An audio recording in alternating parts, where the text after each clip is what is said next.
Freya goes through something really heartbreaking. She loses a child, and at the hand of the person that she was in love with and was going to marry. And so through that heartbreak, it unleashes this power in her, and her hair turns white and her skin turns white, and she becomes the Ice Queen.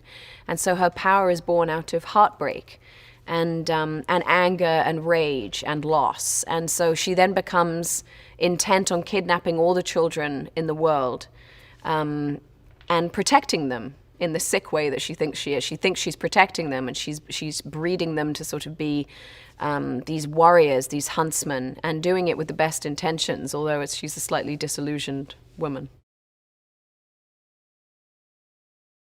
When Ravenna re-enters our story, you realize that she's responded pretty negatively to Freya's increasing power over these kingdoms. And you see the sibling rivalry come back in full force. And Ravenna wants her kingdom back. She wants her throne back. She wants to be the best, the most powerful, the most beautiful. And so that's where it becomes a sort of power battle between the two queens. Well, it's an incredibly dramatic scenario to see these two powerhouse queens go to battle. I think that will be really exciting for audiences. It was certainly the reason why I wanted to do the film, is that not only are you really capturing a very truthful dynamic between siblings, but you're also seeing it on an incredibly kind of heightened, fantastical scale. And so I'm excited for people to see that. I had the most amazing time working with Charlize Theron. She's been such an idol of mine for so long, and I've really loved watching her over the years. And I was kind of intimidated to work with her, and I just realized she's like a broad, you know, she's so fun and ballsy and exciting. You know, she's such an exciting person, really authentic person, and a powerhouse. She's such a powerhouse actress. She's so arresting, you know, to watch on camera, and then when you're standing face to face with her, it's a whole nother level. So I loved working with her, and I love being able to say she's my friend now. I was so thrilled that there were so many strong female roles in this film. I mean, that was the appeal when I first read the script. I just thought, what an amazing movie for women. And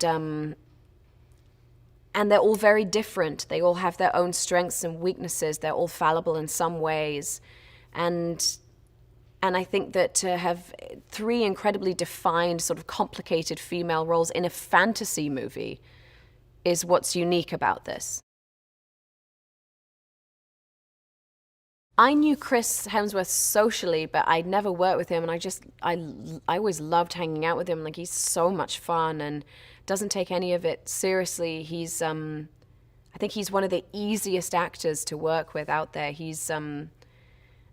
And he's really good at what he does. You know, he really, really knows how to capture that sort of action hero romantic lead. He just has all the tricks in spades. And seeing him in the physical stuff, like when I'd see him do the fight scenes, it comes so effortlessly to him. It looks like he's like a pro at martial arts, and it just looks so easy. You almost want to kill him. It's like so easy for him to do this. I love working with her. She cares so deeply about your character and what the character might be feeling in a specific scene. She'll kind of dress you in a stronger sense if you're at your most powerful, or a more vulnerable sense if you're starting to lose power, you know. And I think that she thinks about those things, and that in turn transports you to exactly the right place you need to be in as an actor.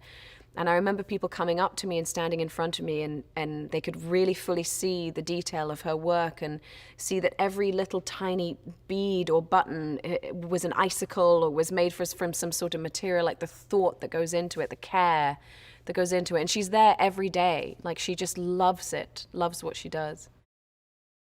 Did you know that Dwayne Johnson was Tim Burton's second choice for the role of Willy Wonka in Charlie and the Chocolate Factory, which went to Johnny Depp? Do they seriously look alike according to Burton? Who do you prefer as an actor, Depp or The Rock?